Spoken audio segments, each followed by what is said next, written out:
మొత్తానికి వరల్డ్ వైడ్‌గా డాలర్ మీద ఇన్వెస్ట్‌మెంట్ తగ్గించుకొని, ఆ డబ్బు మొత్తం గోల్డ్‌లో షిఫ్ట్ అవ్వటం వల్ల ఒక్కసారి హ్యూజ్‌గా వచ్చింది గోల్డ్ డిమాండ్. హ్మ్. సెంట్రల్ బ్యాంక్సే కొంటున్నాయి అంటే ఏ రేట్‌కైనా కొంటాయి అవి. అవి అవును. కొంటే ఇంక అమ్మవు కదా! హ్మ్. దాంతోటి హ్యూజ్ డిమాండ్ వచ్చింది. అంటే ఓకే. వరల్డ్ వైడ్‌గా యుద్ధాల వల్ల వచ్చిన అన్సర్టనిటీ, హ్మ్. సెంట్రల్ బ్యాంక్స్ బై చేయటం వల్ల వచ్చిన డిమాండ్, సో, ప్లస్ ఈ completely demand Trump and supply.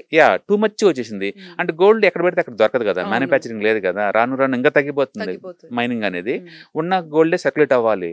దాంతోటి గోల్డ్ విపరీతంగా ఎంత విపరీతం అంటే ప్రస్తుతానికి మనం మూడో బుల్ రన్‌లో ఉన్నాం గోల్డ్. హ్మ్. అంటే 1970 నుంచి 10 ఇయర్స్ లోపే 30x పెరిగింది గోల్డ్. హ్మ్.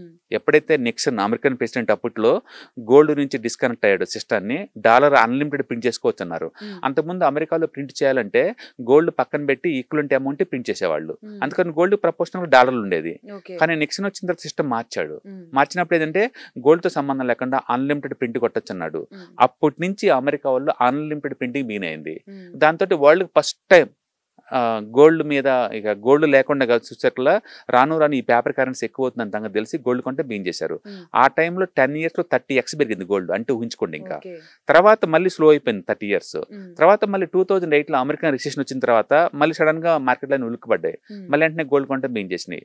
ఒక డెకేడ్‌లో 9x వెళ్ళిపోయినాయి. Okay. Third biggest bull market 2024లో స్టార్ట్ అయింది. హ్మ్. ఇప్పుడు అది బిగిన్ అవుతుందన్నమాట. ఓకే. అంటే నెక్స్ట్ డెకేడ్‌కి గోల్డ్ అంతకుముందు పరిగెత్తినప్పుడు 30x, తర్వాత దానికి 10x పోయింది. ఈసారి ఖచ్చితంగా 3x నుంచి 10x వెళ్ళే ఛాన్స్ ఉంది.